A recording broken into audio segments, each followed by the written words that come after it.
स्वागत है आप सभी का। आज हम आरंभ करेंगे कक्षा 4 हिंदी व्याकरण का पाठ 8 जिसका नाम है सर्वनाम। सर्वनाम को अंग्रेजी भाषा में कहते हैं प्रोनाउन। तो सर्वनाम से हम क्या समझते हैं कि जो शब्द संज्ञा के स्थान पर प्रयोग किए जाते हैं तो उनको हम क्या कहते हैं, उनको हम सर्वनाम कहते हैं। आगे हम समझेंगे इस चीज को। देखिए तथा पढ़कर समझिए। अक्षय कक्षा 4 में पढ़ता है। अक्षय एक मेधावी छात्र है। अक्षय ने अनेक पुरस्कार प्राप्त किए हैं। अक्षय का व्यवहार अत्यंत विनम्र है। अक्षय को सब लोग बहुत प्रेम करते हैं। अक्षय के माता पिता को अक्षय पर बहुत गर्व है। तो आपने क्या देखा, उपयुक्त जो भी वाक्य दिए गए हैं उसमें जो संज्ञा शब्द अक्षय है वो बार बार क्या हो रहा है, प्रयोग हो रहा है। तो उसकी वजह से क्या हो रहा है कि जो भाषा का जो प्रवाह है, जो हम जिस तरीके से उसको बोल रहे हैं तो वो सही नहीं लग रहा। उसका जो भाषा का सौंदर्य है वो नहीं लग रही है, भाषा आकर्षक भी नहीं लग रही है। तो हमने अब क्या किया, अब आपको आप आगे बताएंगे। अब उपयुक्त वाक्यों को इस प्रकार पढ़िए।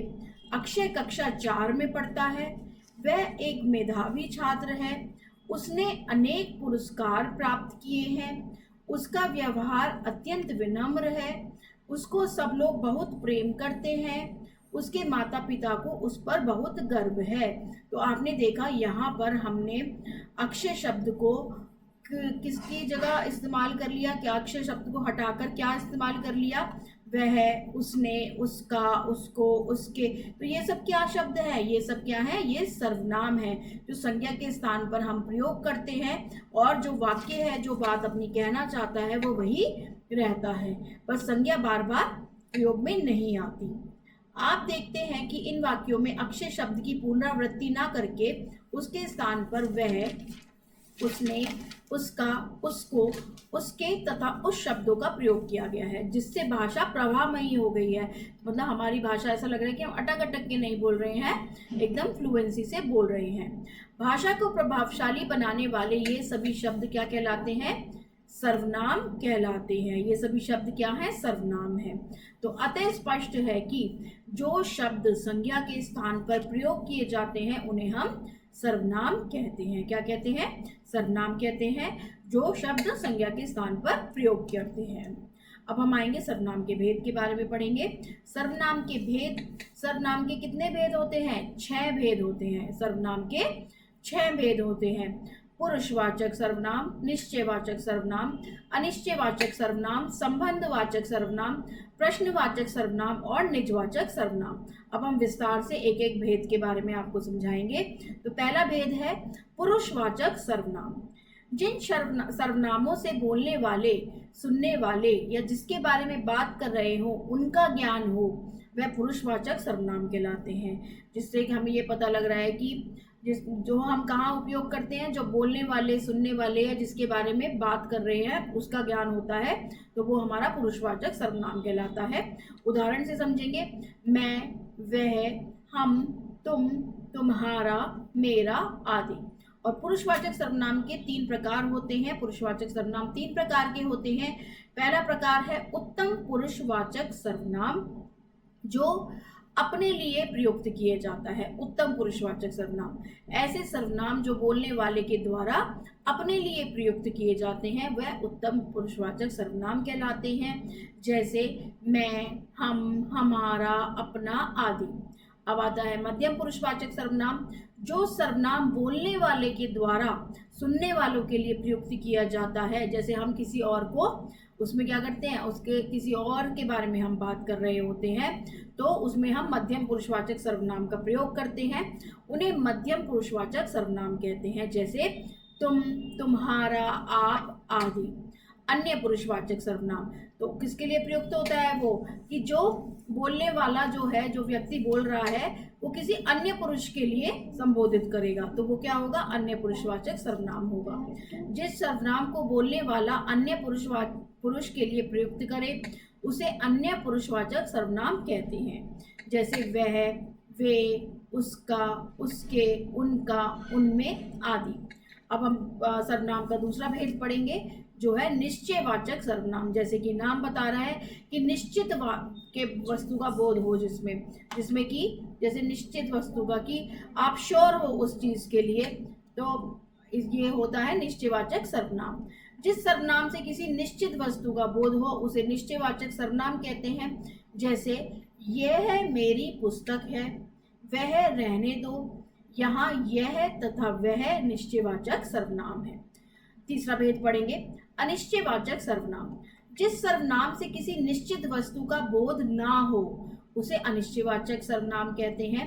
जैसे कुछ खा सकते तो अच्छा रहता, मतलब आप इसमें श्योर नहीं हो, आपको पक्का नहीं पता कि हम किस चीज का बात कर रहे हैं। यहाँ पर कुछ खा सकते तो अच्छा रहता, तो यहाँ पर कुछ क्या है, अनिश्चयवाचक सर्वनाम है। चौथा भेद पढ़ेंगे, संबंधवाचक सर्वनाम। संबंधवाचक सर्वनाम द्वारा एक बात का दूसरी बात से संबंध होता है, संबंध ज्ञात होता है। जैसे जो सोता है सो होता है, तो यहाँ पे जो और सो वो क्या है, जो और सो संबंधवाचक सर्वनाम है। इसका एक और उदाहरण हम देंगे, जैसी करनी वैसी भरनी। तो जैसी क्या है यहाँ पर, जैसी और वैसी क्या है, जैसी वैसी क्या है यहाँ पर वो है संबंधवाचक सर्वनाम। आगे बढ़ेंगे, प्रश्नवाचक सर्वनाम। प्रश्नवाचक सर्वनाम का प्रयोग किसी प्रकार का प्रश्न यानी क्वेश्चन पूछने के लिए किया जाता है। जैसे कौन आ रहा है, तुम क्या खा रहे हो, क्या तुमने बिल्ली देखी, तो क्या है, यहाँ पर हम प्रश्न पूछ रहे हैं। तो यहाँ कौन तथा क्या क्या है, प्रश्नवाचक सर्वनाम है। आखिरी भेद देखेंगे, निजवाचक सर्वनाम। जो निज जैसे अपने लिए, स्वयं के लिए हम इस्तेमाल करते हैं, प्रयोग करते हैं। जिस सर्वनाम से स्वयं के अर्थ का बोध हो उसे हम निजवाचक सर्वनाम कहते हैं। जैसे आप भला तो जग भला, आप अपना कार्य खुद करें, या मैं स्वयं बाजार चला जाऊंगा। तो यहाँ पे स्वयं क्या है, निजवाचक सर्वनाम है, और यहाँ पे आप और खुद क्या है, निजवाचक सर्वनाम। जो हम अपने लिए, स्वयं के लिए अर्थ का बोध हो वो हमें निजवाचक सर्वनाम कहलाते हैं। तो हमने क्या सीखा, संज्ञा के स्थान पर प्रयोग किए जाने वाले शब्द सर्वनाम कहलाते हैं। और सर्वनाम के कितने भेद होते हैं, 6 भेद होते हैं। पुरुषवाचक, निश्चयवाचक, अनिश्चयवाचक, संबंधवाचक, प्रश्नवाचक और निजवाचक। अब अभ्यास की ओर बढ़ेंगे। आओ करके देखें, सही विकल्प पर सही का निशान लगाइए। संज्ञा के स्थान पर प्रयोग किए जाते हैं, क्या प्रयोग किए जाते हैं संज्ञा के स्थान पर, सर्वनाम। तो यहाँ पे हमारा तीसरा विकल्प बिल्कुल सही है।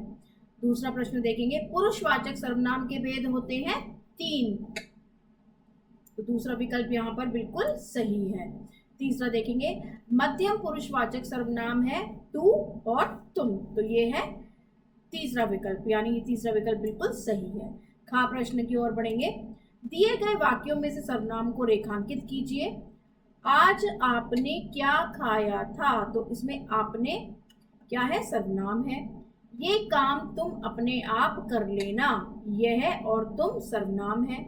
आपकी अध्यापिका कहाँ रहती है, तो आपकी। मैं आज कुछ नहीं लाया हूँ, तो मैं यहाँ पर सर्वनाम है। गा प्रश्न की ओर बढ़ेंगे। उचित सर्वनाम शब्दों द्वारा रिक्त स्थान भरिए। डैश सब ताजमहल देखने जा रहे हैं। हम यहाँ पर आप देख सकते हैं, यहाँ पर आपको शब्द दिए गए हैं, तो इन शब्दों में से ही आपको छाट कर यहाँ पर भरना है। तो पहला शब्द हमने क्या भरा है यहाँ पर, हम सब ताजमहल देखने जा रहे हैं। दूसरा शब्द देखेंगे, तुम्हारी बेटी का डैश नाम है, क्या, तो यहाँ पर क्या आएगा, क्या। तीसरा, डैश राहुल का बल्ला है, यह। चौथा देखेंगे, मैं कपड़े डैश प्रेस कर लूंगी स्वयं, तो ये क्या है, निजवाचक। पांचवा देखेंगे, उसने बहुत मधुर गीत गाया था, तो पांचवा क्या है, उसने। छठा, किसी ने पार्क से सारे फूल तोड़ लिए, तो अनिश्चयवाचक है, हमें नहीं पता कि किसने तोड़े हैं, बट किसी ने पार्क से सारे फूल तोड़ लिए। तो इस तरीके से आपको यहाँ से छाट कर शब्दों को यहाँ रिक्त स्थान में लिखना है। गा की ओर बढ़ेंगे। सर्वनाम शब्दों से वाक्य बनाने हैं, तो इसमें हम वाक्य बनाएंगे। तुम्हारा वाक्य क्या बना सकते हैं हम, तुम्हारा शब्द का प्रयोग करके। तुम्हारा क्या नाम है, तुम्हारा क्या नाम है। दूसरा देखेंगे, किसने, यह काम किसने किया है, यह काम किसने किया है। तीसरा देखेंगे, इसी इसी दुकान पर किताब मिलती है। चौथा शब्द देखेंगे, खुद, रमन ने अपना काम खुद किया है। उसकी, यह गाड़ी उसकी है। तो इस तरीके से हमने शब्दों से वाक्य बनाए हैं। टा प्रश्न की ओर बढ़ेंगे। निम्नलिखित प्रश्नों के उत्तर दीजिए। सर्वनाम से आप क्या समझते हैं? संज्ञा के स्थान पर प्रयोग किए जाने वाले शब्द सर्वनाम कहलाते हैं। दूसरा प्रश्न देखेंगे, सर्वनाम के कितने भेद होते हैं, उनके नाम लिखिए। तो यहाँ पर हमने दूसरे प्रश्न का उत्तर दिया है, सर्वनाम के 6 भेद होते हैं, पुरुषवाचक, निश्चयवाचक, अनिश्चयवाचक, संबंधवाचक, प्रश्नवाचक और निजवाचक। तीसरा प्रश्न देखेंगे, पुरुषवाचक सर्वनाम किसे कहते हैं? जिन सर्वनामों से बोलने वाले, सुनने वाले या जिसके बारे में बात कर रहे हो उनका ज्ञान हो, वह पुरुषवाचक सर्वनाम कहलाते हैं, जैसे मैं, वह, तुम आदि। तो 8वें अध्याय में हम इतना ही पढ़ेंगे। आशा करती हूँ आप सभी को समझ आया होगा। बहुत बहुत धन्यवाद।